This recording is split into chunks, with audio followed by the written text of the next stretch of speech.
Good evening, welcome back to All for United WSC. It's not just a big game, as we were just discussing backstage. It's a big weekend in the WSL, obviously with Chelsea and City tomorrow night. We're going to talk a little bit about that because it does affect, obviously, both teams as well. RC, I like your confidence already. So I'm going to be needing a bit of that because I'm absolutely nervous as anything for this game. But we'll get into all of that because that's literally going to be my first question to the panel. As you can see, we're split. Myself and Barry, obviously, repping United, and obviously Nancy, Laura, giving us a bit more of a balance and the Arsenal perspective as well to even things out on this one. So much to talk about, so I'm not going to waste any time. Laura, I'll come to you first, actually. How are you feeling going into this one? Are you confident, nervous? What's your kind of thoughts going into this one? I think I'm really nervous. I think Arsenal's recent form has worried me. I think it was good in some ways that we got back to winning ways against London City Lionesses, but it also means we've had a game more recently, bit of tiredness in the legs. So good for momentum, not so good for kind of freshness. And yeah, I feel like this season there's two different Arsenals that can turn up, so I'm quite scared to kind of see which one does. But saying that, I do think the better Arsenal tends to turn up for the bigger games. So I'm hoping that's who we get on Saturday. And I think if we get the better Arsenal, then it'll be a really good game. And I'm hoping that's what happens. But yeah, I have to say the overwhelming feeling is nerves. And I'm also going to Chelsea City on Friday night and then Saturday Arsenal. So it's going to be a big weekend. I was going to say, I remember when I was talking to Tim about this the other day, obviously that went out this morning, he obviously made the point that Arsenal have actually done better against the tougher opposition this season. So potentially something we'll get back to. Before I come over to you then, Nancy, Barry, how are you feeling going into this one? Are you confident, nervous? What do you reckon? Also, we've played them once already this season, the 2-each draw at LSV. I probably shouldn't. You weren't expecting me to come to you, then, were you? Something in my mouth. I'm thinking, I'm dropping Nancy now. But no, because it was only a chocolate button. One moment, Chawlers. There it goes. Right. I'm not nervous, no, because there's not a lot to be nervous about. I think most of us had not given up, but pretty much decided that top three was really an outside thing and that really fourth was probably where we were going to end up around about the end of last year. And I think as a result of that, what we've done is we've put together a little bit of a run of form. We've got some results that we needed. And let's be clear, we knew that the issue was always going to be we needed Arsenal, City, Chelsea to slip up. That's what we knew was the situation. It didn't matter whether we won every game or not. We knew we needed them to slip up. And thankfully, Arsenal did, which was rather wonderful because that's led to us having this sort of situation. I mean, imagine if Arsenal hadn't slipped up in the manner that they did, we'd be in a situation now where we'd still be a long way behind. We'd be hoping to get a win just to be like 3 or 4 points behind. So I think Laura's right. They're not in the greatest run of form. But I'm going to be going into this one with just zero expectation, just hope. And I think that's actually a nice place to be because that's exactly where I was the last time we were at the Emirates. It was very much hope, not expectation. And as a result of that, it would be absolutely awesome. Oh, Harry, who hurt you, sunshine? Bless your heart. Never mind. Welcome to the banned club from the channel. So see you later. Oh, has he been banned as well? Oh, poor thing. Well, I hope he's still watching. That's really sad, Harry. Get a grip. But never mind. You never know. Maybe something terrible happened to him when he was younger and, a little girl nutmegged him or something and he's never quite got over it. There we go. Never mind. So yeah, no expectation for me. Zero whatsoever. Feeling not confident, but just looking forward to it because I think it's going to be a spectacle. It'll be two great teams. And what was I going to say? Who was it? Who did I say was going to score? Was it Nikita Paris? Yes, it was. Nikita Paris to score the winning goal, a la Leslie Russo. Well, we're going to get on to Russo in just a second, because obviously she is on the thumbnail as well, and a player that both sets of fans do like on this one. Nancy, how are you feeling then? Because like I said, we've heard, obviously, news from me and from Laura a little bit there. Barry's a bit more confident. Which side do you sit on this one? Yeah, I think a lot of it depends on how Chelsea City goes.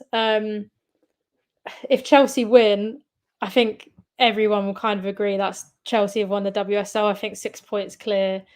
They're not really going to slip up so many times to lose that lead. But if there's a draw or City win, then it kind of keeps everyone within that top 3-4 in it. So I think it kind of very much depends how that goes. I think if City were to win, then I'd be like, oh, I'm even more like desperate to get this win against United. Because if Chelsea won and then it became basically a fight for top 3 and we lost to Man U, we'd still kind of be in the driving seat with it. So I'd be, there's maybe less at stake. But I think overall it's just a very important match to kind of turn things around a bit.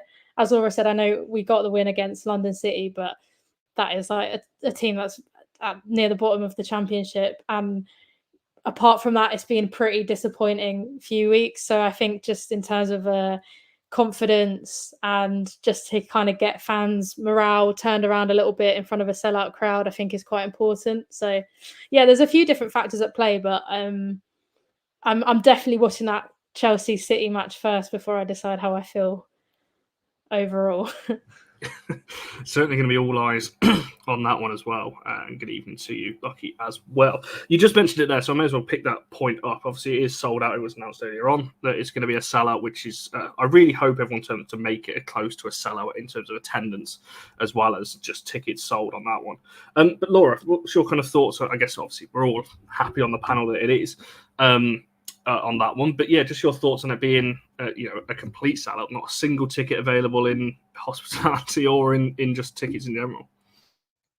Yeah, I think it's huge. It's the first time that's happened for Arsenal in the WSL in like one of the big stadiums, or I think completely in one of the biggest stadiums in the WSL, which is huge and just shows how much it's growing. And I think also there was that kind of thing of like, okay, we're getting good attendances at the start of the season. Can we sustain this? And we not only sustained it, but it's continued to grow.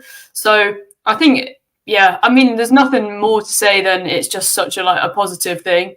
I guess you can have will it put extra pressure on? We obviously saw the last time Arsenal had a sellout. I think they performed excellently against Wolfsburg, but we did end up losing that match in extra time. But I don't think it's necessarily they've played in again. All these players are now used to playing in front of huge crowds, so I don't think that's going to be a determining factor either way. And I think it's just going to be a great day out to go. To be honest, I think I'm glad you said that, because I remember asking this question a couple of years ago when we were getting 20, 30, 40,000 in stadiums. It was always it going to affect the players. Now it's just, well, they're used to it now. They've played in front of big crowds internationally and for the clubs as well. So I agree with you. I don't think it makes a difference to either set there. There's obviously a couple of questions about the midfield. That is a whole question that I've got for Barry later on in the show, so I'll come back to that one. Barry, have you got anything to add on the fact that obviously it's sold out at being at the Emirates, as Laura said there, for the first time in the WSL? All right, well, first things first. Oh, is that Nancy or me? I'm sorry. Did I butt in when I No, said that? yeah, I was just going to say a fun fact that I saw on Twitter, but you go first and I can end the convo with it. This girl. Yes, we can't watch it on the FA Player, I'm afraid. It's only on Sky as it stands. So I don't imagine you'll be able to see that in any other countries. So I'm not sure quite where you'd have to go for that. You'd need someone far more connected than me. How do I feel about the Emirates? I feel quite pleased that it's sold out, because that's always a positive. I think that the most important thing to me is that the away end is sold out, and that's good news, because we saw how rocking that was the last time. And I think that because there's something on it, that will make a huge difference. Like United against Arsenal was going to be big anyway, but the knowledge that win could put us a point behind, or for Arsenal could put them back to 7 points clear and have a little bit of safety, it's a huge game. So, I know that we're going to talk about Chelsea and City. I don't feel that has as much of an impact on us as perhaps others would. Certainly not on this weekend's match. So, I think really for me, as you said, really good that we have such a progression from where we were a couple of seasons ago, where, like you say, we're sitting there and saying, oh, it'd be nice how they're going to manage. It's just normal for them now. These players go out and play in front of huge numbers of people regularly. And I think that's awesome. Oh, bless him that he's come back. Oh, good old Hazard. Seriously, mate, he's an absolute legend. I wonder what he's going to come back as next. It won't be Harry Potter, but it was magic. Yeah. Oh, poor lad. So yeah, it's always when I speak as well. I hope he comes back again next time. Yeah. Maybe with I'm going to end up getting myself banned and start swearing at him in a minute if he comes back with another account, I think. Oh, I don't want to have to ban you. You make sure you're muted when you do that. But yeah, I just think it's great. I think it's awesome that people are turning out for the Women's Game and that these big games are getting the attendances that they deserve, because that's what the game wants and what the game needs. So for me, like, I just think this is just a good occasion. You know, I can put my awful wofo hat on this one, I think, and just sort of go, what a great game it's going to be. And brilliant that so many people are going to be there. Yeah, I think the fun fact I saw was I think it was Freddie Cardi on Twitter. He tweeted that it's going to be the second most watched live in person at the stadium football match this weekend, behind Spurs and Wolves in the Premier League, which is just absolutely incredible. The fact that a Women's Super League match is that high in kind of the highest attended matches this weekend. And yeah, it's definitely interesting with the crowds. See, Kiara Keating was famously abused. Got some flack from the Arsenal fans during the FA Cup match last weekend. But then I saw so much this week about the preparation she had done to deal with the crowds. And I think it was Tim Stillman tweeted saying, if you're a keeper, you're the position that's probably affected the most by the crowd, because you're kind of standing there, the play can be far away, you can hear the crowd behind you. So it was just interesting seeing what she'd done to know how to deal with the fans giving her a bit of flack. And also just how there's obviously conversations going around the fact, right, we're going to the Emirates, got 60,000 people there, what can we do to make sure that we're not rattled, or to make sure we're motivated by it or whatever. So yeah, it's going to be an interesting factor in the game. Yeah, no, for sure. I'm with you, Ali. I think neutrals are going to absolutely love this one, as neutrals of Chelsea and Man City on Friday are going to absolutely love that one as well. Because, yeah, as I say, it's just a huge couple of games in the, and that's what we, I said this on another show. It's what we live for as football fans. The hope, and obviously one of us or all of us might be happy, come Saturday afternoon, but one side might not be, and that's just the beauty of football on that one. Some of the comments saying, obviously, Sporty, I've starred your comment to come back to, and we talk about the team in just a second. This was an interesting point. I was trying to think when you've actually lost at the Emirates, or not won at the Emirates. Obviously, Wolfsburg United. We've lost against Liverpool. We lost against Wolfsburg last season. We lost against Man U last season. We drew against Chelsea last season. We only just beat Villa. Our record at the Emirates isn't actually that good. So ours is pretty banging. That was well. Sorry? Because 1 out of 1 ours is pretty good, to be fair. Well, we'll see tomorrow. No, Saturday. I was going to say, yeah, 100% at the moment from that one. Yeah, I've nothing really to add on that one. Like I said, I think it's just good to see that not just the away end, but that the full home end. I don't think it's. I think this is just becoming the norm now. Anyway, I think we'll start seeing this more and more as well. So yeah, let's move on to kind of, I guess, a couple of omissions there, because obviously we've both got players that are missing, obviously off to the. Well, we don't have players missing off to the Gold Cup. We would have, but we've managed to keep ours, and one of them's injured anyway, which I'll get to in a second. But you do have one noticeable admission, obviously, for a player from a fullback point of view. So Laura, so come to yourself, and how big of a miss is Emily Fox going to be, and what kind of team, or what kind of player are you expecting to go into that mix in terms of replacing her? I think it'll definitely be Katie McCabe to go in at that right back slot. And I think that is potentially what the London City Lionesses game will have helped in, just having her there. She can get herself familiar with that position again. But yeah, I think it is a huge loss, because I think we've seen her be really important in recent matches, obviously contributing to goals, the build up to goals quite significantly.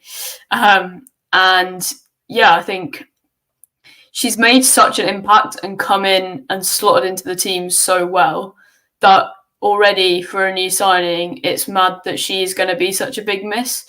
But I guess the flip side of that is we did the first half of the season without her, and it's only recently that we've kind of entered this bad patch of form. So I'm not like massively worried because I think Katie McCabe can deputise there well, and it's not like if we move Katie over to the right, then we're going to be short of the left because we've still got Steph Catley there. So I think our depth is very, very good. I think I'm probably more worried about our centre-back pairings with Leah Williamson only just come back, because you're still kind of waiting on that. Is she fit for the full 90? Is she back to her best in these high-pressure games? She seems to be, but can we see that from her for the full 90? I don't know if she's got that in her yet. So, yeah, I think the main concern is potentially that we just don't have a consistent back four that have consistently played with each other all season yet, which when you're tested against the top players will be a worry. But yeah, Fox is obviously a miss, but I think Katie McCabe will do fine. That was really painful to hear. Oh, we've got good fullback depth. And me and Barry just sat here like, yeah, we literally don't have one to come in to replace Jay. So I'll come back to you, Barry, in just a second. On a loss of fullback? Well, something that we've only got one of right now. Right, so I just thought we just put centre backs in defence and just go for that. Like, go on, what's your question, Sunshine? I'm actually going to come back to you because I want to stick with Emily Fox in a second. I'm going to come back to you on Jade. So Nancy, coming over to you. Yeah, just following on from the Fox question in terms of, someone, as Laura just said there, how big of an impact she's already made since coming in. How big of a miss do you think she is? And also, if it is to be McCabe at right back, do you think that is the best way of going about this, putting McCabe there? Obviously, we did see that, as Laura said there last night against London City. Yeah, there's not really any other option. I think kind of forced to do that because obviously Selma Ritz to Villa and Laura Weinreuter is, I think, close to coming back, but obviously nowhere near starting a game. So it's kind of got to be McCabe unless you start. Maybe I do think McCabe, her best position is a bit higher up the pitch, but she is the most comfortable player at right back at the moment. If once now Emily Fox is gone. I think the concern is I'm confident with McCabe at right back, but it does then give a little less options on the wings in attack. We've had Ford and Mead. I mean, I know everyone's kind of probably aware that Arsenal have really struggled going forward recently in scoring, just being clinical. And I think Ford's playing literally every minute. Mead has only come back from an ACL, and while I think her return, she's been really, really good and has kind of hit the ground running. When you compare her return to like Viv Miedema, she's absolutely smashed it. But I think it's maybe a bit unfair to rely on her completely to come into these massive games and be like amazing. So if you've got McCabe at right back, then you've got Ford and Mead, and the only other natural winger really is Chloe Lacasse. And I personally would like to see her start at the Emirates because she scored 2 goals against London City, and both Ford and Mead have maybe struggled a little bit. But yeah, just in terms of, I know we definitely do have great squad depth, which is brilliant to see. But I think maybe on the wings, that may be where the weakness is once you've got McCabe going right back. So yeah, it kind of maybe takes away the flexibility of the subs that Jonas can make during the match. No, it's certainly going to be interesting to obviously it kind of affects us both. I want to come back to Jace as a separate topic though, Barry, but from a defensive point of view, and obviously you knew this question was coming, it has now been confirmed, something we've been speaking about for a while, and now we're here, so we can actually properly talk about it. Jade is out for this weekend, so it is going to be a change backline, whatever we want to say, it's going to be somebody out of position. What I guess it's a 2-part question. What do you want to see, and what do you think he will go for in terms of that back line? I'd like to think that what I want to see and what he goes for are one and the same. Because as we mentioned many times, Marc Skinner gets his coaching points from us. So I'm hoping that he listens. The world knows what I want, Connor, and I know it's not what you want, but that's what diversity is all about. I want May Letitia to go back in at right back. She's just going to have to fill in, take one for the team. I want Hannah Blundell on the left back slot because that's where she lives. And I would also like Millie Turner. And then any defender you like. I'm going to give him that ability to choose because, that's why he gets paid the big bucks. He can pick anyone he wants to go in there. He can pick for Mannion if he wants for a bit. He can put Gemma Evans in there. Imagine that, putting her... where she belongs. For me, That is the sensible option. You take a player who has played right back for numerous occasions and you put them in at right back. That's the sensible option. Is that what he's going to do? I sincerely doubt it. I feel like when that team is announced, I might cry. I feel like that is a possibility because I just don't understand the logic. I wish I understood the logic.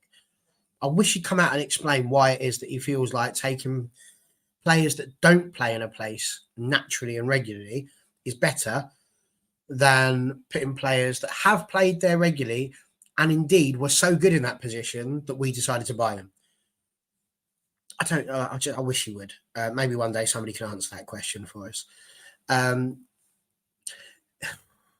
chances are he's going to stick Blundell right back, Evans left back, Letizia and Turner in the middle. If he does that, we are going to be absolutely, honestly, it's going to be horrific.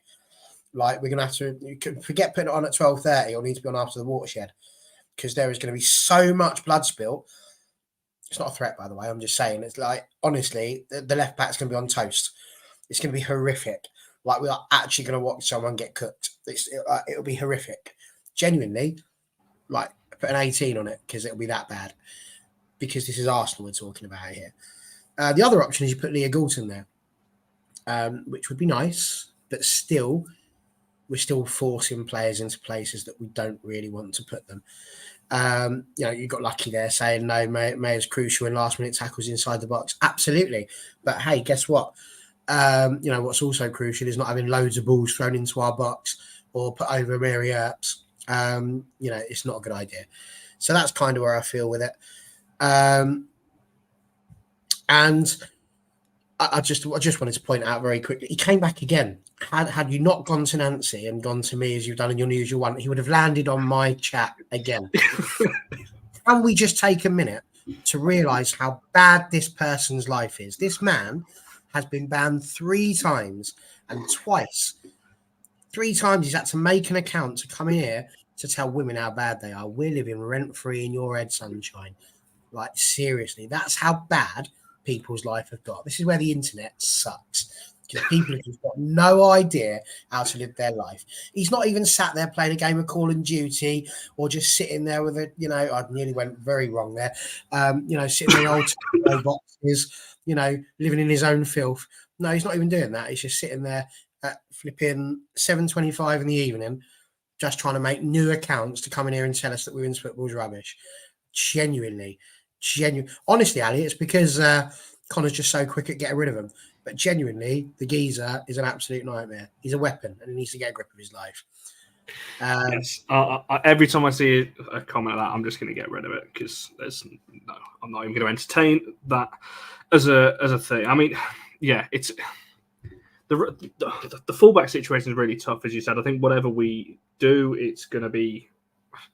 I think I agree with Tulumba, as you just mentioned there. Arsenal do love putting, and it's not anybody on that right hand side. It's just a certain Beth Mead off the right hand side. Just casually Beth Mead running at you. So whoever is in that left fullback position is going to need to be solid. Obviously, and I just don't trust. Again, I say this all the time. I think Gemma Evans is a good defender. She's not a good left back. That's the problem. When you're playing left back and you've constantly got to try and stop a winger. We saw it against City. We've seen it even against Southampton.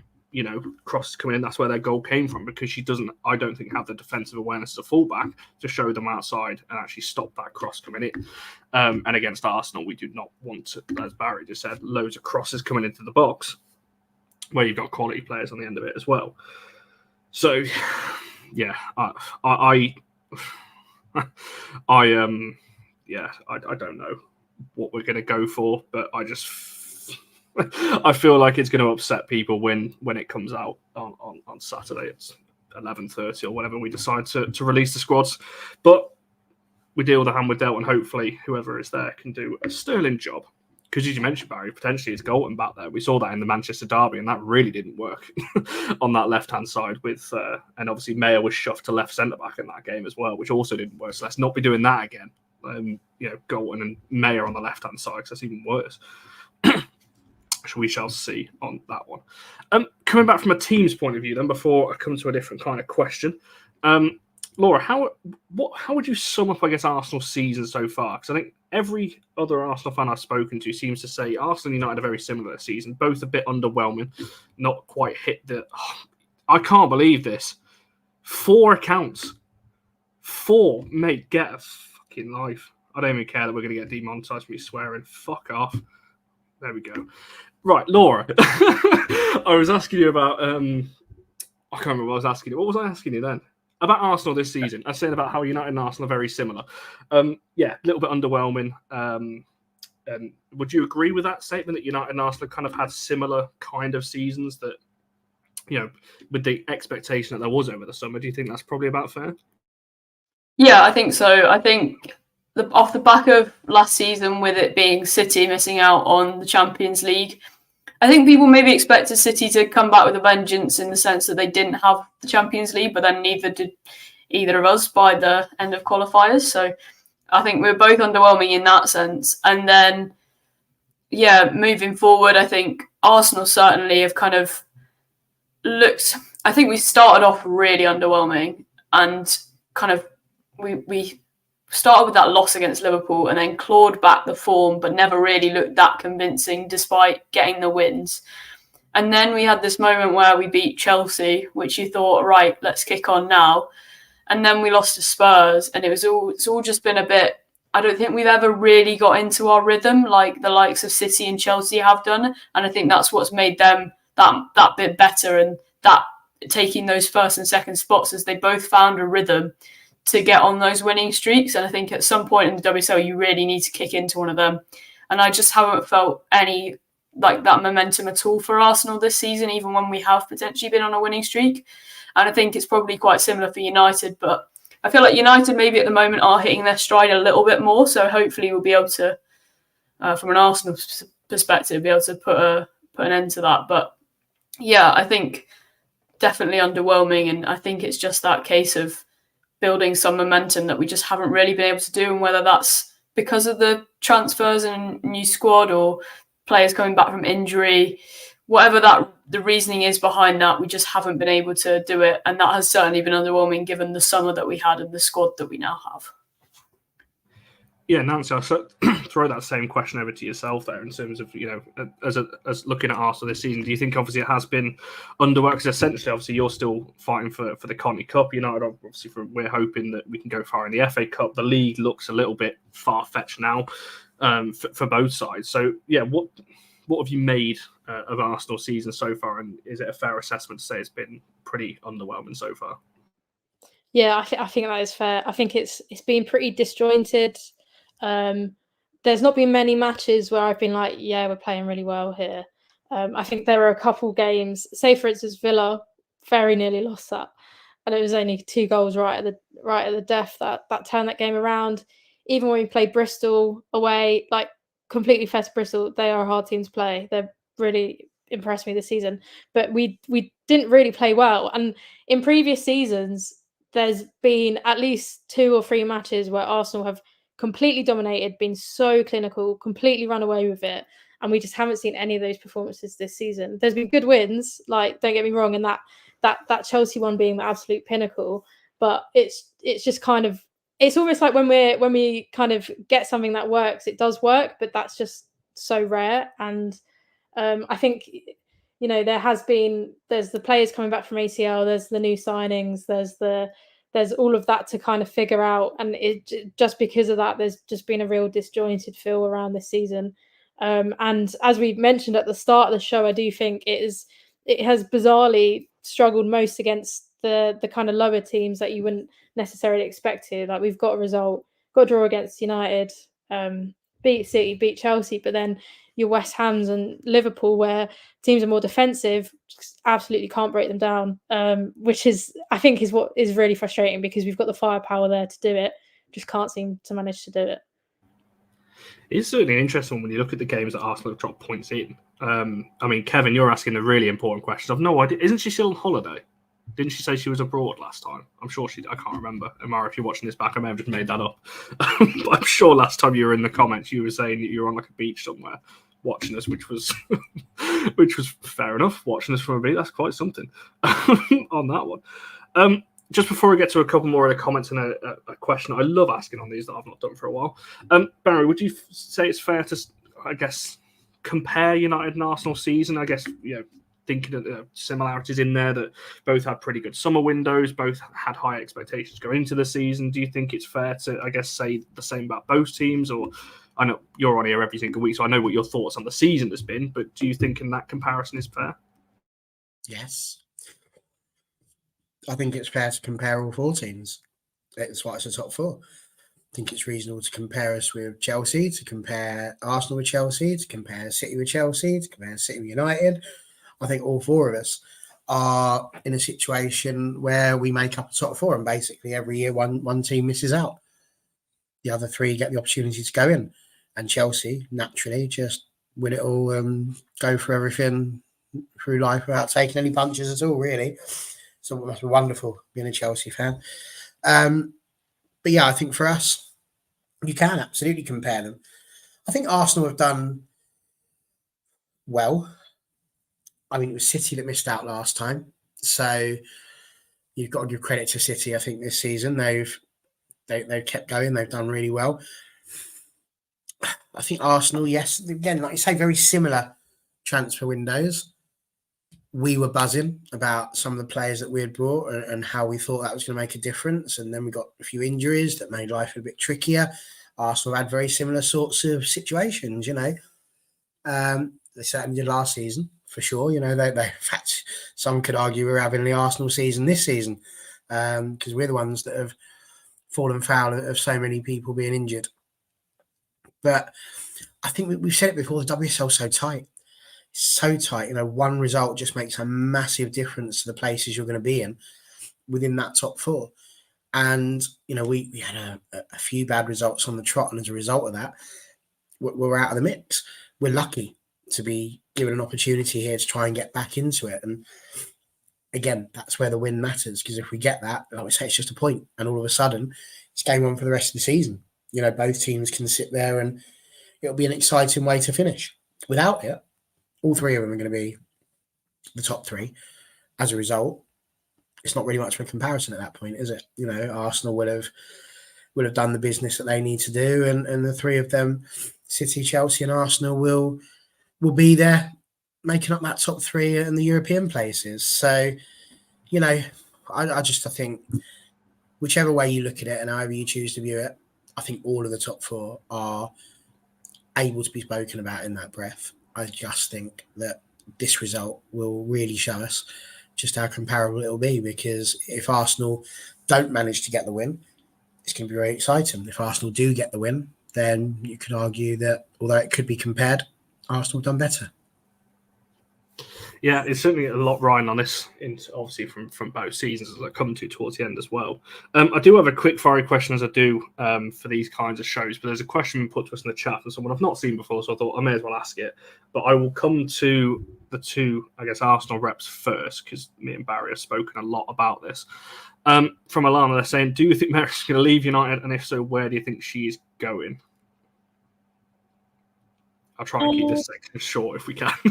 Yeah, I really don't know, because obviously you hear things, you see what's going on in social media. You never really know what the player themselves is thinking. I do understand her motives for leaving. I think when it was like PSG, that didn't really make sense to me, because I think if you leave a team like United and you're Mary Earps, best keeper in the world, as whether you agree with that or not, that is what the accolade she's been given. You want to go to a team that's going to be competing for Champions League title every season, in my opinion. And while PSG are in the Champions League, for me, they're not title contenders. So I did think that was a bit odd. And if she did do that, I wouldn't quite understand it. Arsenal, I'm not sure either, because I think I think Zinsberger I think she's a decent enough keeper. I've always thought, if we want to be same again, like contending for Champions League titles, we maybe need a keeper of a better caliber. But there aren't that many out there. Maybe Roebuck, maybe Sandra Panos from Barcelona, who is definitely leaving Barcelona at the end. But yeah, again, I feel like Earps also has those errors in her sometimes, and for me, maybe Zinsberger is kind of a good enough goalkeeper to wait for someone else to come along. So I don't think it's necessarily that urgent. Yeah, I really don't know. Kind of waffling a little bit because I'm just curious to see how it plays out. I do think it is possible that she does stay, but then her reputation, it seems, has been slightly damaged at the club as well. So yeah, I don't know what you think, Laura, or whether you're also as unsure.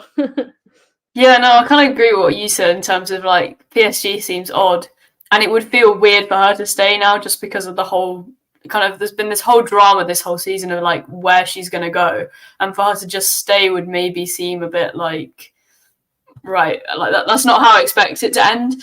But at the same time, yeah, honestly, because she's not one of my players, I'm just kind of enjoying all the drama of it all, and will she, won't she? I guess, yeah, like I wouldn't turn her down having her at Arsenal, but I feel like that one's kind of off the table since the Zinsberger contract extension. I think I didn't particularly expect that one when that was announced, and then it happened. And yeah, I'm not too mad about it. I think it's completely right that there aren't that many keepers in the market at the moment.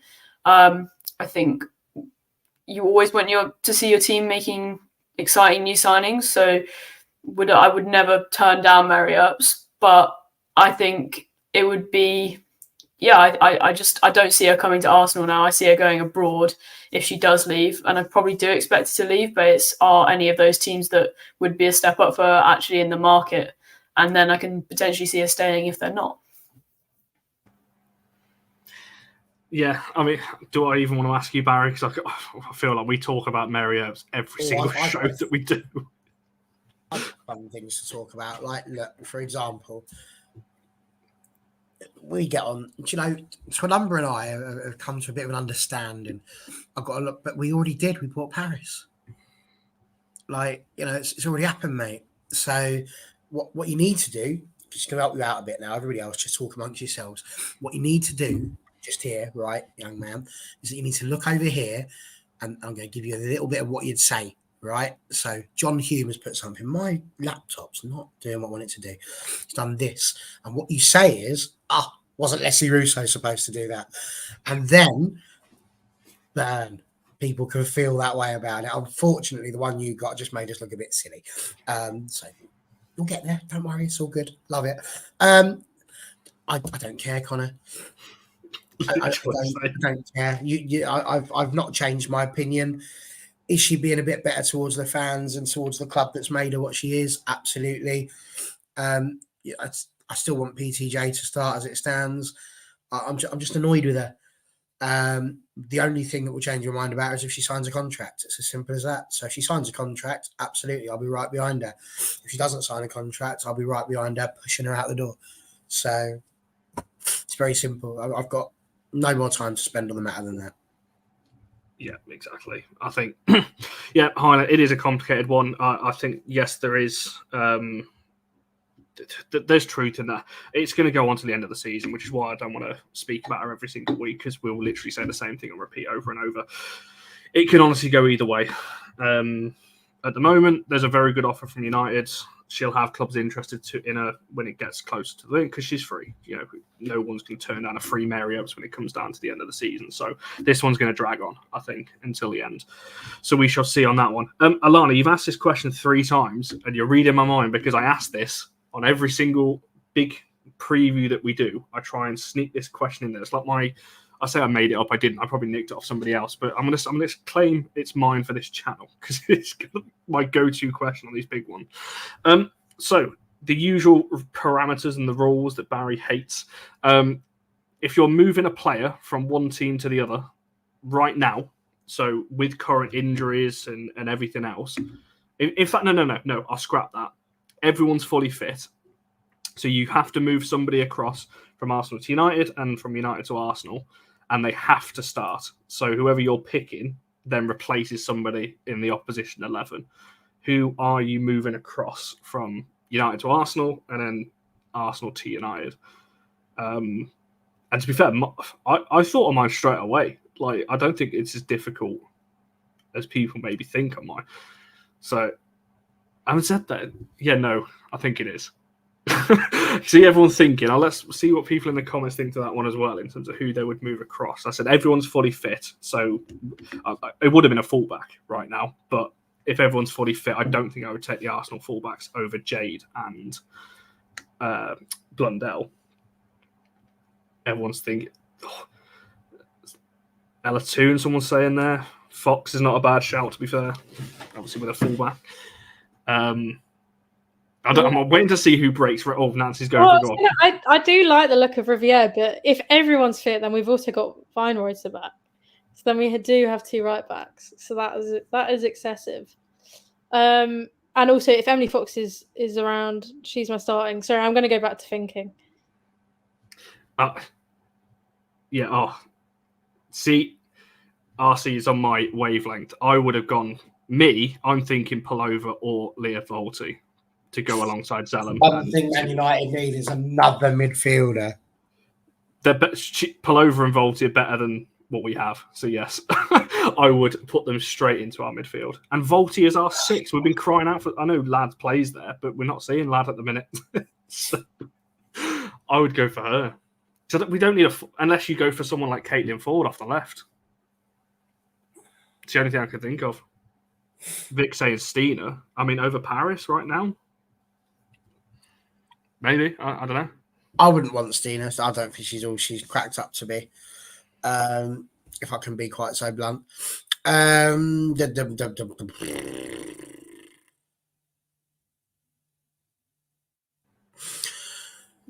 did you change the rules? The minute you went with everyone's got to be fit, I was in. I'm like, yeah, we'll have Emily Fox. Job done. Thank you. Because we need a right back. But now it's got to be to replace one of our players at the peak of their powers. Yeah, I think I might say Tooney as a 10, just to have that. I think maybe we've kind of got Viv and we've got Frida. That maybe that would work, but then again, I've literally just been chatting about Earps, but probably again, I think that is a bit maybe the most obvious because, like I said, I think Zinsberger gets a bit too much stick. But Earps probably overall is a better keeper, so maybe you'd take Earps. I think Ella Toon or Mary Earps for me. You would properly be Lionesses FC then if you start taking Earps and Williamson and Moy and Root already in their mead. Pros and cons. I'm just scrolling down the United squad list, but I think the clearest, I think the clearest one, like Nancy says, is I know that would be a direct probably improvement would be Earps. Just again, I also agree that Zinsberger's slaughtered a little bit too much sometimes. But I think in our system as well, Paris in her current form, absolutely, but she really didn't fit in Arsenal at all. So I wouldn't take her back because it just didn't work out. So yeah, I think I'd have to go Earps, but I'm really stumped on this one. Ordinarily, I can just about do this. But you were talking about comparing the teams, and I'm not really convinced I'd want to swap any of our players for any of theirs. But as you're stood behind me with a gun, for those listening on audio, I'm not. Imagine if you actually were. What a world that'd be. I did briefly consider Caitlin Ford, but I still think I'd take Leah Galton on top form over her.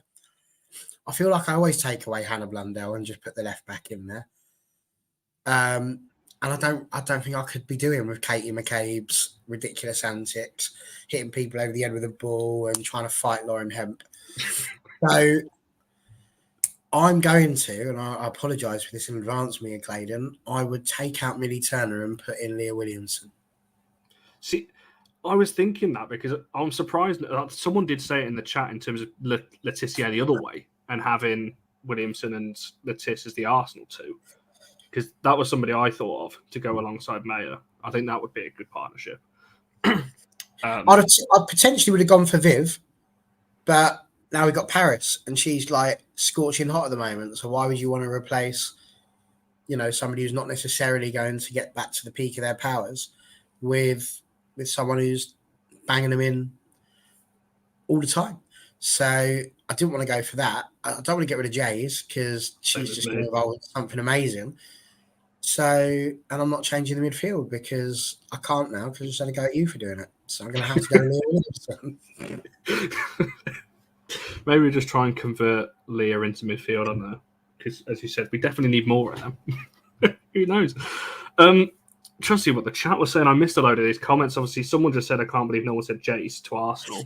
I mean, it's Geyse versus Mead, really, on that right-hand side. I wouldn't swap Geyse and Mead because I just love Geyse, my favourite United player to watch. So, me personally, I wouldn't, but I can understand. Can I just point out, just want to say, RC, that's not the rules. The rules is, who would you like to be the best player in the future 5 years from now? They've got to start now. Otherwise, I'd agree with you. So, yes. And to be fair, there was a time we were looking at Stina before she went to Arsenal, and she went to Arsenal instead of us. So the Russo swap as well, wasn't there? We're going to yes, Stina to get Russo. Tried to get Russo, and yeah, just poor Stina. It's like, there you go. Have Stina as well if you want to. It's still rejected. Poor Stina on deadline day. She's probably getting a phone call. Yeah, you're going there if this gets accepted. Jeez, that would have been quite something. Yeah, I think I'm just scrolling up. Yeah, no, she's never leaving. She's not allowed to. Yeah, it would. I think Leah and Maya would be an exceptional pairing. I'd love to see that. Scrolling up just to see if I've missed anyone's comments on who they'd do. Yeah, obviously there was a lot of Miedemar shouts. Again, I don't fully know. It's a tough one, isn't it? We don't know how she's going to recover. I know she came back recently, but she's injured again. And it's like, can you take that hit? You don't know how she's going to come back after all of this as well. So that's a tough one. Cooney Cross was another player I thought of, actually. Again, another player that we wanted that ended up at Arsenal. So, yeah, I wouldn't be against that one either. Again, I know we don't need midfielders, but 100% I'd take. And that is a shout. A name that we didn't hear. Catley. So I'm assuming that's taking Blundell out. So it's Riviere and Catley. It's not too bad. I probably wouldn't do it, but yeah, I can see the shout. Frida Mahn, and that's a player I didn't even consider. But again, Ella Toon. No, I wouldn't do that swap either. There's a question for you two here. What they think? I don't know what. Is she been? I've not watched enough of Arsenal to answer that, so I'll let you two fire away on that one. Yeah, well, she started against London City in the Conti Cup on midweek yesterday, day before. Yesterday, yeah, she hasn't been starting. It's been Ford and Mead on the wings, basically. But even against City, when we kind of needed, obviously, goal down last 15 minutes, we needed a bit of directness and a bit of kind of, just experimentation. She didn't come on at all. I do think it's odd. I think she's shown in games that she works as a sub, which is maybe why Jonas is choosing to keep her on the bench. As United know, that equaliser that she scored was obviously very important. But yeah, she seems to have an impact off the bench. But it is getting a bit strange, in my opinion, because, as I've mentioned a lot, we're struggling to break teams down, to score goals. Ford and Mead, Ford's been playing so much. Mead is only coming back from an ACL. I would like to just see maybe a little bit of change or experimentation just to see if Lacasse can do something when she's starting. And I think she has shown that she can score at this level. For me, probably the reason that she's not is because Jonas is favoured starting 11, has Ford and Mead on the wings, and he maybe want to just get those players with Mead having been away, get back into the rhythm of those two players on the wings. So he wants to kind of get the team being fluid again with those two players on the wings. But for me, I'd like to see Lacasse get more minutes and even start, because I think she's shown that she can score, while Mead and Ford are both recently struggling a little bit. Yeah, I'd like to see her do a little bit more. Come on and potentially start a few matches. I think she looks so exciting every time she does come on. I think she really attacks players and drives at them with pace, which is just something a bit. Obviously, other players do that, but she just brings a kind of spark when you watch her play. So I would like to see that more. I think, yeah, it's really weird. She kind of started the season like playing out of position at right wing back, and then we haven't really seen too much of her starting as her natural position, especially for a player that we signed in the summer, you'd think with the intention of using. So yeah, I'm confused at Jonas a little bit in that decision making, but yeah, I think what Nancy's been saying has a lot of truth to it, and maybe just getting used to that starting three potentially. I'd love to see her start on Saturday. I'd be well happy if she was in the lineup. I think we've seen exactly what she could do against London City Lionesses. Obviously a weaker team, but still a really great game from her. And I think use her now because she'll be going off for the internationals, so she's not going to be playing for us for a bit. So I think it's a perfect game to play her in, and obviously she had that impact against United last time out. So yeah, I'm kind of just echoing what's been said, but I would like to see her play a bit more. And even when she's coming on as a substitute, it tends to be quite late in the game. So even if we're starting to bring her on, the 60-minute mark, 55-minute mark, a little bit more rather than the kind of 80-minute mark where Jonas only gives her like 10 minutes to kind of make any impact. No, I think that's pretty fair. There's definitely a very good player in there. As you said, obviously got the goal, the equalising goal against us back in, I can't remember when the game was now, October, wasn't it? So yeah, there's definitely a good player in there. And if Miriam's still watching this, obviously we'll back that one up as well. There we go. They always answer very well, which is why I'll come to the questions re Arsenal.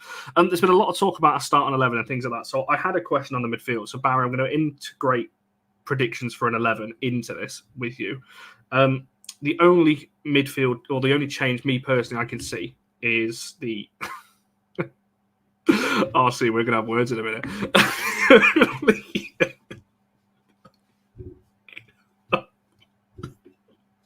Don't, because I can't stop laughing now. The only change I could potentially see is...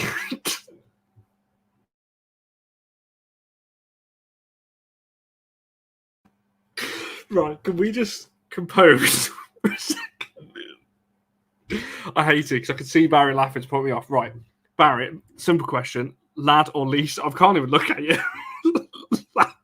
Lad or Lisa in the midfield? And if you want to predict your 11 as well alongside them. Be my pleasure, Harry. Perhaps he was the one doing all the messages at the beginning. Right. Is it predicted or what I would want? I think the question was predicted. I think if I've read that right. Yeah, there we go. Predictions at the start in 11. See, now I like you put that up there because that's the staring 11. And my staring 11 is very different to my starting 11. My staring 11 would have Rachel Williams starting because I reckon she's got one of those stares like daggers. You wouldn't want that.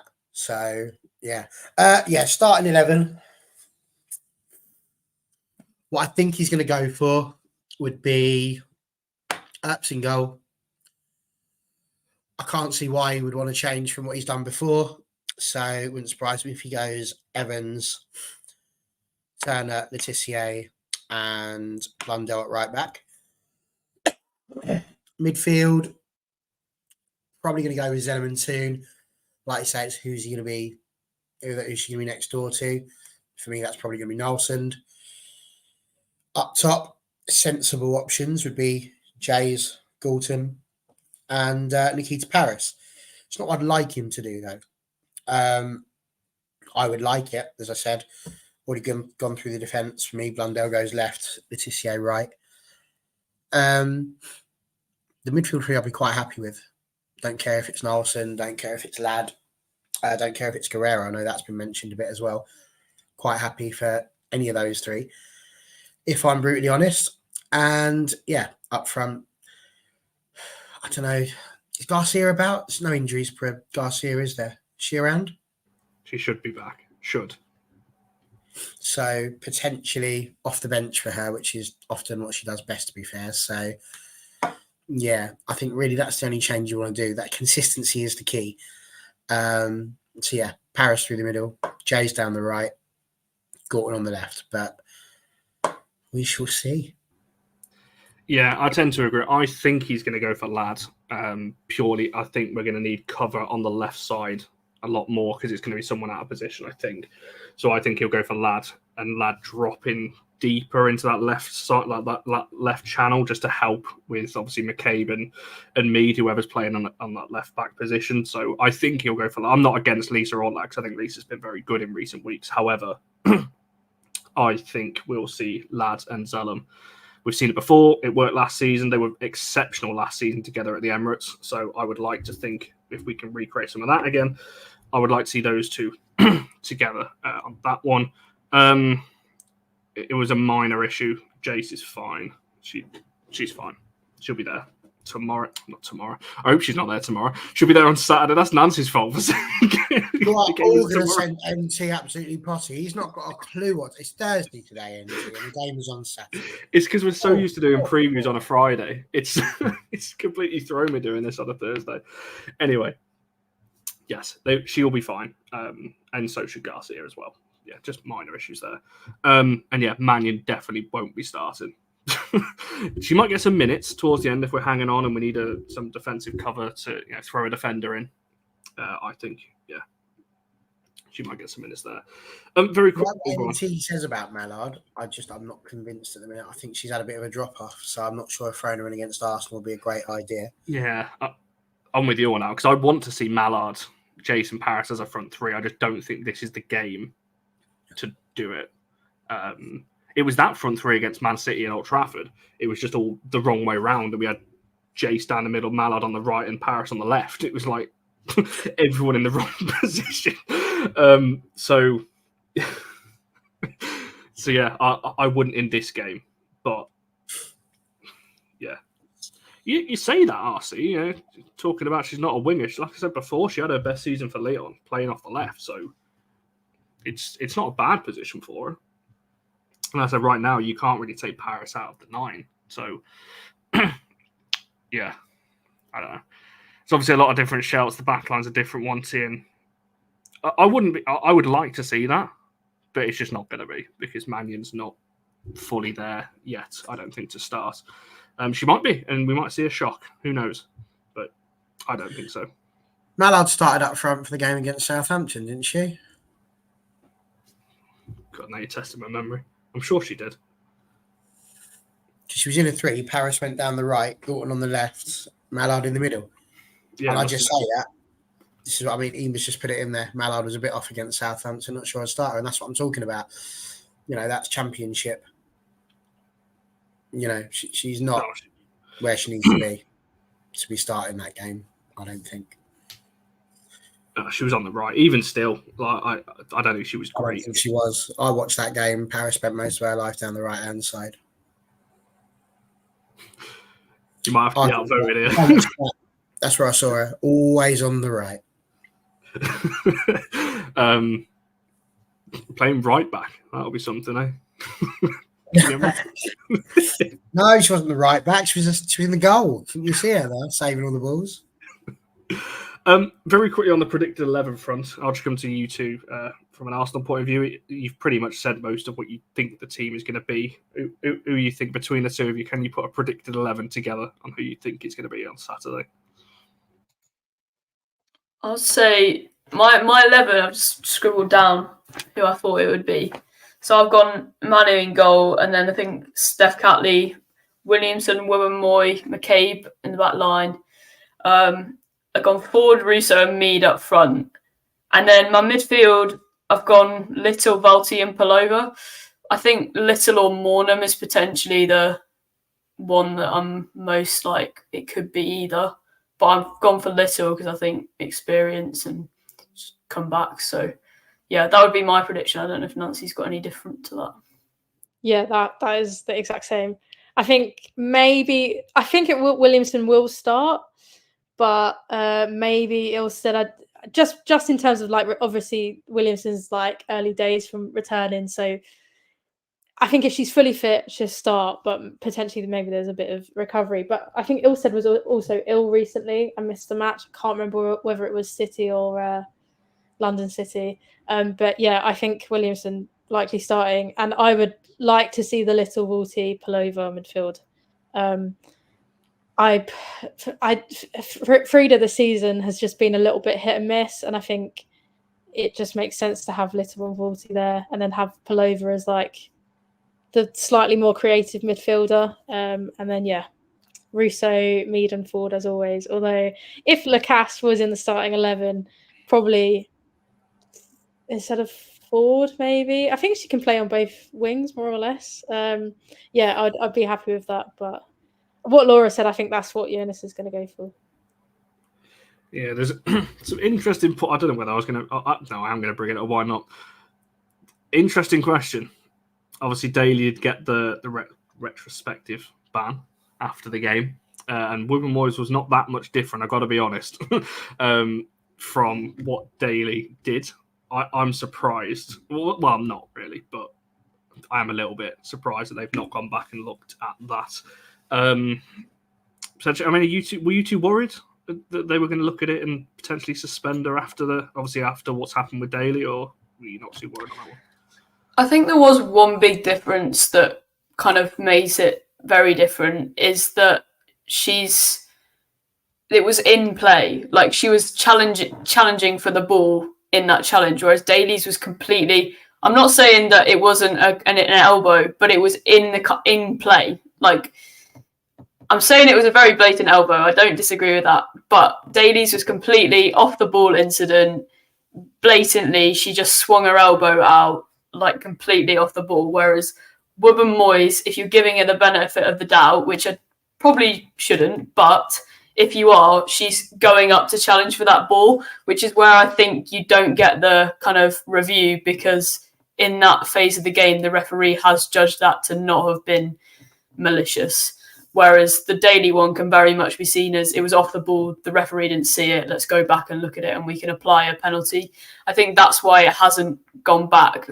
Like, I think that is a kind of distinct thing in the rules, rather than it just being like, this is an unfair application of the rules. I can completely see how those things have happened. That's not to say it wasn't a foul, because it was a foul and it should have been a penalty had it been seen. It's a fair point. Ball's in play, in it, so you can sort of see what Laura's saying there. But equally, the last time I saw a move like that, I think it was on Mortal Kombat. I do think it was, even them going back to Rachel Daly and sending her off, I do think it was a red card, and it's obviously a suspension. But I was kind of surprised they did that, because there isn't that much previous of them doing that, when there has been like really obvious, like, not to bring it all the way back to this, but the Lauren James little stamp on Leah Wolty. I'm not saying that because I'm an Arsenal fan, but if we're talking about them going back to look at these incidents, I don't know, there was probably a reason why they didn't, but I did think it was a red card for Rachel Daly, and I was glad they went back and she did then get that suspension. But then it's like the consistency is definitely lacking, and it was kind of like, why have you done it then and not for others? But yeah, I do think the Woburn Moy one, it probably was a red card and a pen. I do think the context might have been slightly different. I think when it's like a defender going towards the ball to defend it, as opposed to the striker, and it's kind of like the attack is not on, that might be where the difference was. But yeah, there does seem to be a lack of consistency around incidents like that, in terms of going back and retrospectively giving out punishments. Yeah, I think that's the thing, isn't it? We say it's a lot when we're talking about decisions and officiating and so on. We just want it to be consistent. As long as it's consistent for all, I don't think anyone's got too much of a problem with it. Just very quickly, Laura, you got a very nice comment I just saw from Erling there, our Norwegian representative. I'm just going to say Frida, because I feel like I'm going to butcher the name now. Now you've said that, I'll let Laura say Frida's name for the rest of the show. So yeah, that was a nice thing to do on that one. So indeed. Well, no comment. Well, it swings and roundabouts, doesn't it? I think every team gets some for them, every team gets some against them. I think, unless you're Chelsea. Right, shall we move on to... Sorry, any Chelsea fans that are watching this. I see, Lucky, obviously you want to do score predictions. We do always do score predictions at the end. I do have a couple more questions though before we wrap this one up. I can't remember what it was though. There we go. Right, it's just a question for literally all of you. So Barry, I'll start with yourself. Is this a must-win game in the context of our season? So, i.e., if we come away with a draw, would you be happy with that, content with that, or do you think this is a very much a must-win? Yes, it is. I just like to do that to every once in a while, Connor. Yes. Of course, it's a must-win game. If we don't win it, we're 7 points in. Look at the panic on his face. Oh my God, I was ready for the usual. If we don't win, we're 7 points behind again. And not just that, somebody out of Chelsea and Man City is picking up points as well. So as a result, at least 2 teams would have the potential to get further away. Could be 3, of course, if City and Chelsea drew and we've lost. So the WSL just does not have enough games in it for us to not take advantage of the situation that's ahead of us. If we want to finish in the top 3 this season, we have to beat Arsenal. A draw, it's not the end of the world. It's still 4 points, but that's requiring not 1 mess up from Arsenal. That's requiring 2, and it's requiring us to beat Chelsea as well. Something which we just haven't done. So, first time for everything, but that's not the one that you really want it to be. So, is it a must-win? 100%. And I guess, Lancey and Laura, from an Arsenal point of view, does this feel very much must-win for you guys as well? Because obviously, as Barry said there, if you guys win, that puts the gap back to 7. That pretty much secures your top 3 and keeps you just about, obviously we don't know what's going to happen in the game between Chelsea and Arsenal, but keeps you kind of in the hunt for the title as well, depending on what happens there. Does it feel a must win, or do you think from an Arsenal point of view, a draw, it would keep the gap to 4 at the moment? What are you kind of thinking from that point of view? I think sorry to go back to Chelsea City, I think if Chelsea lose, it becomes a must win to get back in the title race. I think if Chelsea win, then it obviously comes down to we're fighting for 3rd place for Champions League, and it would be good to win, but losing or drawing still puts us in the driving seat. So because of that, love to win, would be amazing, great for confidence, and like you said, 7 points clear, that's great, but it wouldn't be the end of the world if we didn't. I think there would be more important games down the line. So yeah, that's what I think. Yeah, I think for my own personal heart and various other just tense nerves, it's a must win because I don't want to have that stress further down the line. But yeah, I agree. I think it's how do we see ourselves, and if we still see ourselves as in the title race, it's absolutely a must win. But I think that's being very optimistic to say that we're still in it at this point if we don't see a Chelsea loss. So I think a draw would be fine for us, probably, if we're just looking to aim for the Champions League, because it still puts us in a reasonable position ahead of United. But I think in terms of points of our season, I think it's a must-win in the sense that we kind of need the momentum. We kind of need to put the City loss in the FA Cup, the West Ham loss behind us. And I think once you start kind of picking up a bad run of form, it can kind of self-propagate. So I don't even know if he's the right words there. It can continue. Whereas I think if we were to kind of, this is a game that could very much be like, right, put that to bed, move on. We're starting a new period of form here. I think in that sense, for momentum, it's very much must win. Points on the board wise, if we're going for Champions League qualification, a draw is fine. Yeah, I agree with you, Barry. I think it is a must-win for, and not just from. I said this on another show again earlier on, that I feel like not just from a points point of view. I think from a morale point of view for us, I think getting a win over a current top 3 side will actually help to just make us have a strong end to the season. I feel like if we have another defeat to a team inside the top 3, not only does it obviously push that gap back to 7, I feel like it just kicks us in the teeth again, and it's just another. We've had a good couple of wins. Southampton performance wasn't great, but it was still a win. And all of a sudden, if we lose again, it's like back down again, and it's just, I don't know. We need it right before an international break as well, so we'll have that to ponder over for a couple of weeks before we play West Ham, and I don't particularly want to do that. there was a very quick question about score predictions for Friday's game. Should we just quickly go on that one? Go around the house what we think between Chelsea and City. I've not even decided, so I'm. I don't. I might do 2-2 draw. I think both definitely currently they're the best two teams form wise, and I don't want to say Chelsea win, so I'm going to say 2-2 draw. I hope it's a draw.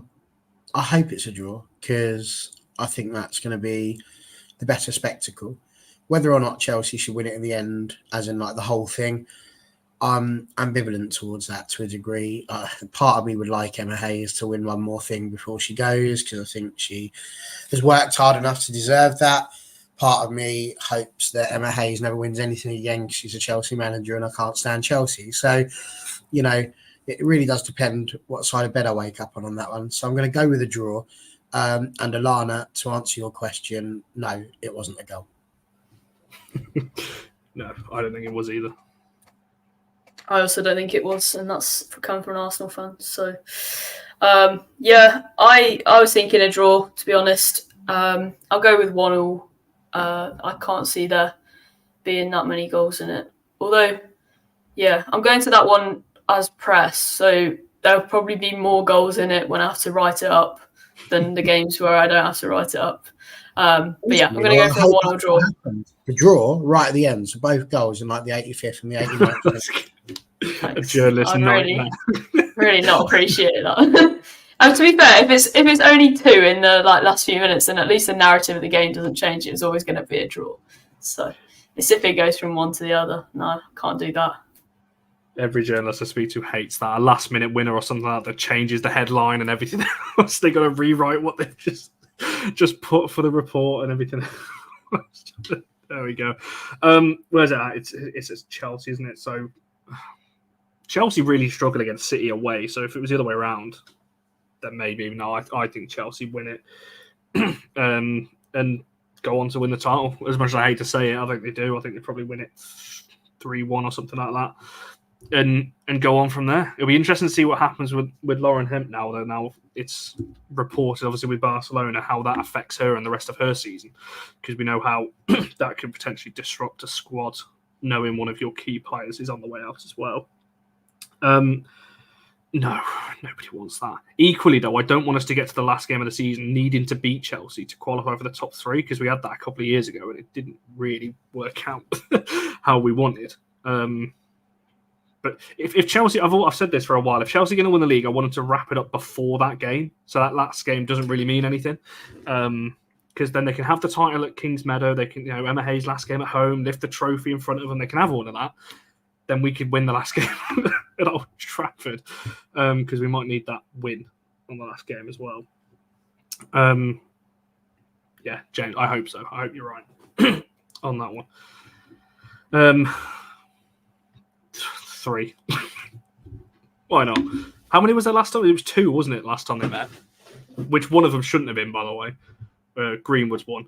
That should not have been. Who else got sent off in that game? Was it Hemp? Yeah, Hemp for double yellow, wasn't it? Yeah. Yes. No, not on that one. Right, should we come to score predictions then for United game? United Arsenal. What are we saying for this one? Again, I've asked the question. I don't have an answer, so I'm going to wait and see what everyone else says. make up my mind what everyone else has said theirs. I might go with. I think 2. I'm going to go with 2-1. I think both teams will score.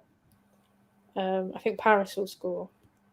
But I feel like home atmosphere, hopefully, and just the fact that Arsenal, yes, have struggled this season, but against the teams that are more defensive. Obviously, Man U are not going to play defensively. They're going to come out and try and win. And I think that will actually weirdly benefit us and we'll win 2-1.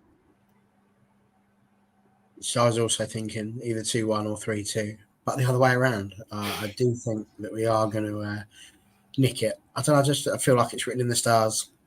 It's the sort of thing we'd do. It'd be a very Skinnery thing to do, to just put it back in the last minute. So, yeah. I really hate predictions. I feel like I'm jinxing it if I predict an Arsenal win. But then to predict a United win just goes against everything in me. So I'm like moving towards a draw, but then that also like a draw doesn't feel good enough for Arsenal. So I can't do it. Like I physically I don't ever predict a win for Arsenal. Just like off, I'm just gonna go for a 1-1 draw and sit on the fence because I'm boring. If you never ever predict an Arsenal win, then how do you know that predicting an Arsenal win jinxes it? That's a good point. Feel like whenever I have hope, I've done it for other teams that I've wanted to win, But they don't and it's count, always so gone it's- against it. I feel like I've done it in the past, maybe. I don't know, but I have a really strong feeling in me against it, which is telling me don't do it. I really So want that's you to how I do know. it, but I can't say how much that's going to annoy me. Hey, you could just say the score, but not say to which team. So Yeah, it could be open that's to true. interpretation, but you and your heart will know. Okay, I'll go 3-1 then. It's United, brilliant. Paris hat trick. There we go. Do you know what? I'm kind of with James here. I think there's so much hype around this game. It's just set up for a bore 0-0 draw, isn't it?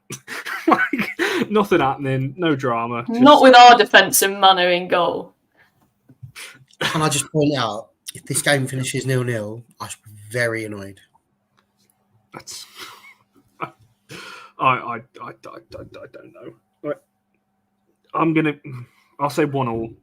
I'm not confident in this winning, so I'll go for 1-1. Could you imagine?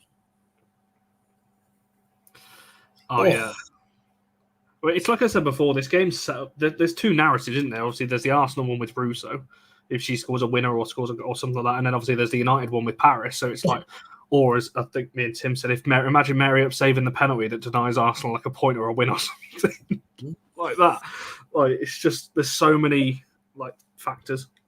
I said that the other day, didn't I? I think that, Leslie Russo levels it up, but then Keita Paris gets the win.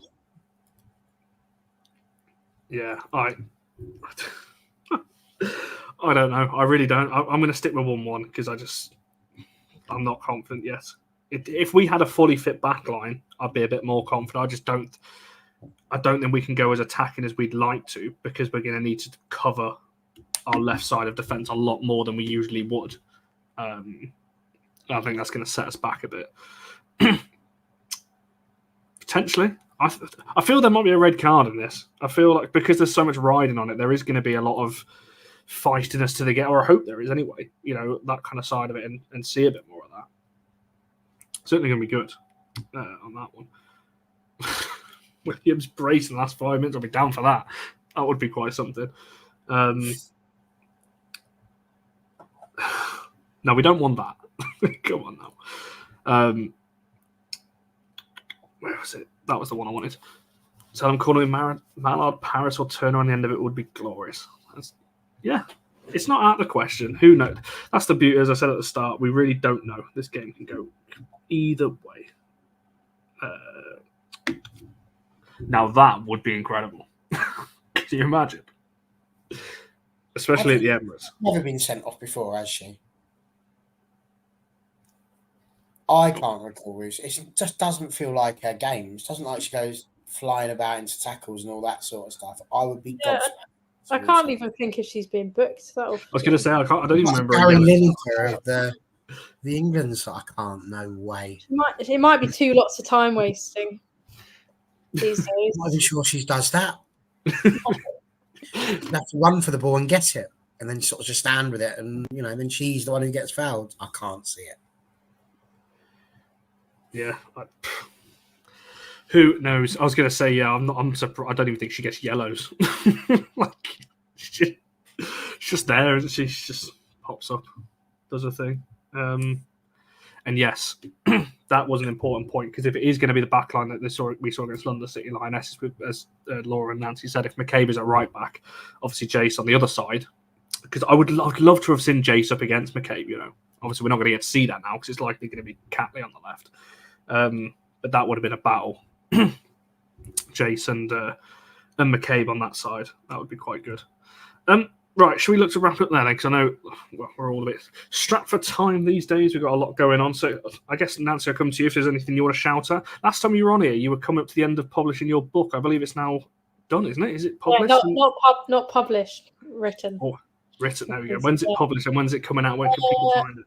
It's going to be coming out at the end of June, start of July, in the run up to the Olympics, because it is kind of Olympic women's sport related. But yeah, I finished it a couple of weeks ago, and now it's in like the editing, proofreading process, which is fun. But yeah, if you follow me on wrong hand. That's my handle. I'll be putting updates about the book and when you can pre-order it and stuff. So yeah, just looking forward to all of that and the promo for that, really. That's amazing. Is there any truth in the rumour that you're going to be doing a sequel to the book, which is an autobiography on Connor's quiff? If he pays me enough, yes. Well, after my little outburst earlier, we're not getting monetised for this video, so I don't think I'll be able to afford it, to be honest. Just very quickly, Laura, before I come for you to shout out your stuff as well, a question I normally ask, I completely forgot to ask this one. In terms of who you're most worried about, is it Geyse at Paris? Who are you looking at from United and going, that's who Arsenal should be a bit worried about? I think, Paris in current form. I'm still not fully confident in our defence, just not the players individually, just as a settled kind of setup. So I can see us conceding. So certainly Paris in our current form as kind of ex-Arsenal, although I don't think that's as much of a narrative. And Geyse is great. So I think both of those are going to provide a threat for us. And potentially as well, like you were saying, in terms of Geyse playing down the right, she's going to be up against a left back that hasn't. Steph Catley's obviously not been as consistent for us as she might have been previously, so that adds an extra element to it. So definitely both of them can provide a threat. No, that's fair. Have you got anything to add on that, Nancy? Or? Sorry, I'm on mute. Paris for me. I think just in terms of goal scoring form. I think Toon as well is really impressing, and I do think there is a bit of a narrative there with Russo now playing for Arsenal and kind of obviously their friendship. So I think that maybe could be a player to be worried about. But I think just when you come up against a player that has scored multiple times in the past few matches, that is the player that you don't want to be getting on the ball much. Hopefully we can keep her at bay. Scored last season the Emirates as well, didn't she? I'm pretty sure she did. She got the first for us, I'm sure. Didn't she? Am I making that up? She did get the first, didn't she? We went 1-0 up, and then Arsenal went 2-1. I remember Weinreuter's goal, and I remember Russo's goal. I can't remember. Russo scored. I could have swore Toon got the first. Yeah, James is with me. Oh, Toon. Yeah, sorry, Toon. I thought you meant Paris. Yes, Toon. No, Toon I was on about. Yeah, she did get the first. Yeah, sorry. I remember it's not going too badly yet. Yeah, there we are. So a couple of players, hopefully, that are on form. Maybe not from your point of view, but from ours, I really hope that they're hitting the ground running. Laura, is there anything you want to shout out while you're on here? Just follow my Twitter for most things, and obviously all for Wofo on Monday evenings. Indeed, go and check out that YouTube channel if you haven't already. All for Women's Football. It's background to me and the hosting on Monday, and I've got no idea what I'm doing yet. So usually I come on here and go, yep, it's a great show on Monday. I don't know what it is yet. So just come and watch it anyway. It'll be fun. Monday at 8:30. They could go back and watch the show that Laura hosted, because it was very, very good. We all went back to school. There was lots in there. So come and watch that. That was very good. Indeed, you get to see how poor my my geography and maths was. I still don't know what a prime number is, even after learning from Laura. Told you. Yeah, I forgot literally about an hour after the show. What was even better about that was when I realised, and I looked back properly and saw that the answer you would have got would have been 53, which was also a prime number. So you'd at least, Yeah, it's quite. But Barry is right. Go and watch that, because it's such a good show that Laura put together on Monday night at 8:30. It was definitely worth the watch on that one. Appreciate that. Yes, it does. If anyone wants to go and buy it, go to United. I don't know why I'm plugging it for United, but yeah, go and buy it for it. Why not? It is definitely worth. I've got the jacket there behind me as well, up on the hanger. It's definitely worth it. It's so nice. From an Off United WSC point of view, as normal, we'll be back Monday at 7 o'clock discussing the game. I'm really hoping it's not a bad result, because I don't want to do another show this season where we've got a defeat or anything like that to talk about. Check out the TikTok, the Twitter, the Instagram, everything is at All For United WFC. If you're in the Predictions League, you've got 24 hours, less than that. Just send it over to me, Barry, or if you account either one of those. RC, I'm going to be sliding into your DMs in a minute, because look what you've started. It's this Harry Maguire. That's been a running joke for about 4 years. That's come from the All For United men's channel, like during lockdown. That's when that started. It's been quite a while. So, thanks for that. On that one, make sure you're liking the video, subscribing, all of that stuff. Thanks everyone for your comments. You've been absolutely brilliant, bar the one knobhead in the chat earlier on. Other than that, it's been a great show. Thanks for Nancy and for Laura for joining us, and we shall see you guys in the next one.